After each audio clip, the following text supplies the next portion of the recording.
Hello everybody and welcome to a new video.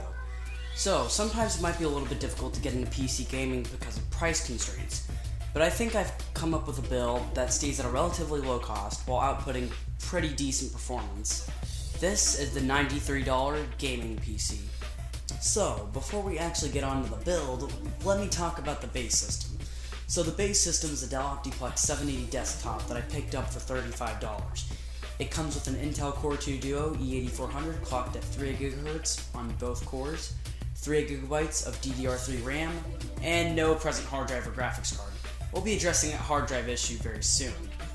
In order to test the system, I needed a hard drive, so I picked up a cheap 750 GB hard drive for $12. Sure, it's not the fastest thing out there, but it's going to be plenty of storage for all the games that we'll be installing on this thing. I then booted the system up, and I attempted to play a couple of games. It didn't perform great. A lot of the games had to be turned down to very low settings or 640 by 480 resolution. So now, it's time to get on to the actual upgrades. So to kick things off, I picked up an AMD Radeon HD 7570 for $13. It's a decent performer today and can get by with newer but less demanding titles. It has a core clock of 650 MHz, a memory clock of 800 MHz, and it has 1 GB of pretty fast GDDR5 VRAM. Next up, I got the Intel Core 2 Quad Q9400 for $17. It's clocked at 2.66 GHz on all 4 cores, and it can hold up relatively okay with newer titles such as GTA 5 or Doom.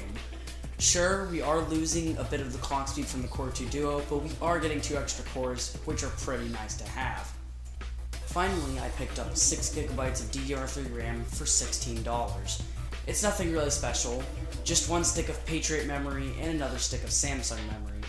Now it's time to see how this thing actually performs. All tests were done with the GPU overclocked as high as it would go on MSI Afterburner, which was 675 MHz on core and 900 on memory. Also, for some reason, Fraps really doesn't like the GPU I put in this thing, and gameplay appears very, very stuttery. Anyway, let's get on with some benchmarks.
Now, would I recommend that you do this?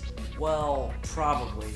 There are much better budget gaming PC options, but this one seemed the easiest to throw together for me. Well, that's it for this video. Like, comment, and subscribe, and I'll see you all later.